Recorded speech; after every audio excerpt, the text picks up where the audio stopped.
El Ministerio Público es una institución clave cuando se piensa en una sociedad fundada en el derecho. En efecto, constituye la puerta de acceso para los ciudadanos al sistema de justicia penal y de su actuación depende que los delitos que se cometen efectivamente sean sancionados. De manera sumaria, su función primordial consiste en lo siguiente. Primero, recibir las denuncias que se presenten por presuntas violaciones a las normas penales. Después, conducir la averiguación previa respectiva en la cual se investiga si efectivamente se cometieron esas violaciones y se reúnen los elementos para probar esos hechos.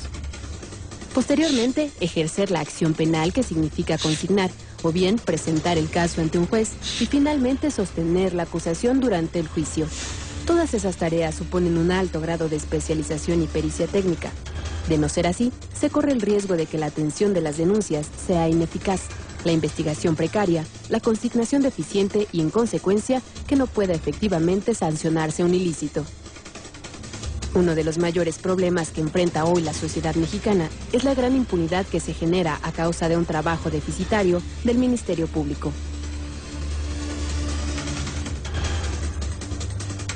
Así, mejorar el estado del sistema de justicia en México pasa, en consecuencia, por revisar profundamente el diseño y el funcionamiento de esa institución.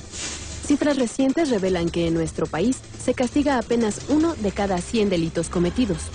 Ello se debe, por un lado, a que cerca del 90% de los ilícitos no son denunciados, y por otro, a la baja eficiencia de las consignaciones realizadas por el Ministerio Público, pues solo 1 de cada 10 denuncias presentadas culmina con una sentencia condenatoria.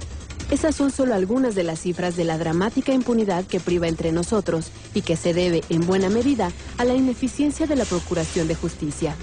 Ante esa situación, aumentan peligrosamente las voces que claman por un endurecimiento de las penas y por el otorgamiento de facultades discrecionales para el Ministerio Público, yendo así a contracorriente de lo que ocurre en la mayoría de las sociedades democráticas, en las que se ha probado reiteradamente que no es el monto, sino la certeza de la pena la que inhibe los actos criminales. El Ministerio Público puede ser conocido por la gente a través de su experiencia como un viacrucis.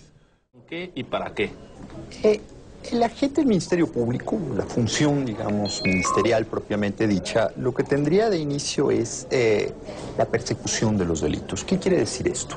Cuando cometen un delito en contra de alguien, la víctima tiene derecho a presentar una queja, formalmente se llama una denuncia, ante el agente del Ministerio Público. El agente del Ministerio Público la recibe, decide si esto es efectivamente un delito, y posteriormente da cuenta también a la Policía Judicial para que la Policía Judicial empiece una investigación para determinar quién es el responsable y una investigación también que determine si efectivamente hay elementos que lleven a pensar que hay un delito. Después de esto, el agente del Ministerio Público tendrá que decidir si el asunto es susceptible de ser llevado a un juicio. Si decide que es susceptible de ser llevado a un juicio, lo presentará frente a un juez y en ese momento pasa una pequeña transformación en el agente del Ministerio Público. Deja de ser autoridad y se convierte en la parte en un juicio. Entonces, para decirlo simplemente, una agencia del Ministerio Público se encarga en términos generales de investigar los delitos. Si no me equivoco, podríamos decir realizar una investigación para integrar un expediente en el que deben de constar los elementos que permitan, primero al propio Ministerio Público y posteriormente un juez, decidir si debe de continuar el proceso o si el proceso llega, digamos, hasta esa etapa. En la realidad, en los hechos, ¿esta labor de investigación se lleva a cabo, Susana? No. Como lo dijo mi compañero Antonio Caballero, todo lo que él dijo viene en la Constitución. Así está señalado para cualquier Ministerio Público. Se trata de una autoridad administrativa que debe de hacer todo ese tipo de actividades. Pero en realidad lo que sucede en nuestro país, y es la gran problemática nacional, es que viene la ciudadana, el ciudadano, una familia, se acerca a la barandilla del Ministerio Público a presentar su denuncia y lo que hacen los ministerios públicos o el personal adscrito ahí no es abrir una averiguación previa. Es el primer problema. Lo que hacen son actas circunstanciadas, actas de hecho. ¿Qué sería esto? A ver, ahí, ¿qué quiere decir la diferencia entre una cosa y otra? Simplemente el Ministerio Público redacta qué es lo que sucedió. Dan constancia de unos hechos. Dan constancia de hechos, posiblemente le extienden su copia y se van las personas pensando que ya presentaron su averiguación previa. Y en realidad no quedó registrada ni siquiera en el banco de datos como una averiguación previa. ¿Esto qué implica? Que nunca se va a seguir esa investigación y entonces va a generar impunidad. O sea, esto se da en el país. Se presenta la denuncia, el ciudadano cree que se va a iniciar la investigación y en realidad lo que pasa es que se mete en un cajón y ahí queda el asunto. Se levanta un simple escrito y le dicen a la persona: adiós, muchas gracias. Otro de los grandes problemas es que quien atiende en estas barandillas no es personal capacitado y lo que trata de hacer, y para no tener exceso de trabajo, es tratar de conciliar y de decirle a la persona: mejor véngase mañana, véngase en la noche, ahorita tenemos mucho trabajo. La otra es que los orientan a que vayan a otras instituciones, que mejor vayan a una procuraduría agraria, que vayan a una procuraduría para arreglar problemas de vecinos, cuando son secretarias, secretarios.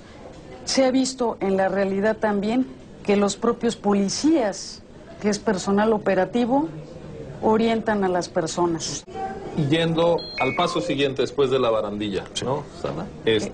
Me gustaría que nos cuentes qué implica pasar la barandilla, que finalmente a uno lo atienda un agente del Ministerio Público, pueda levantar su denuncia y, por lo que nos han explicado, ahí entra en actuación un investigador que puede recurrir a la policía judicial para hacerse de elementos, tiene que, para decirlo coloquialmente, que contar una historia, tiene que reconstruir la historia que llevó a la ciudadana, al ciudadano, ante el Ministerio Público a quejarse porque fue agraviada por otra persona. ¿Cómo es en los hechos esa investigación? Es más, ¿existe esa investigación? ¿Por ahí iniciaría? Bueno, después de la barandilla siguen dos problemas muy graves que se dan en la realidad. Ya levantada la averiguación previa, el Ministerio Público tiene la facultad de investigar, de allegarse de todas las pruebas y de utilizar para ello a la policía. Pero ¿qué es lo que hace un Ministerio Público en el país? Digamos, voy a generalizar, porque los datos que traigo es a nivel nacional y es lo que está ocurriendo y es muy grave. Los ministerios públicos no investigan, se quedan sentados y esperan que la víctima del delito le aporte los elementos. Y entonces hay un problema legal que todavía no se ha establecido, o una laguna legal que todavía no está en la ley, y que es el término de las averiguaciones previas. Una averiguación previa puede durar 24 meses, 60 o de manera indefinida, y el Ministerio Público está esperando que la víctima llegue con todos los elementos para decidir si consigna o no consigna. Incluso cuando ha llegado la víctima con el delincuente o el presunto delincuente ya detenido de manera flagrante, se han dado actos de corrupción en donde inmediatamente salen de las oficinas de los ministerios públicos el presunto delincuente. Y son datos reflejados a través de la intensa labor que ha tenido la Comisión Nacional de los Derechos Humanos desde su creación hasta este año.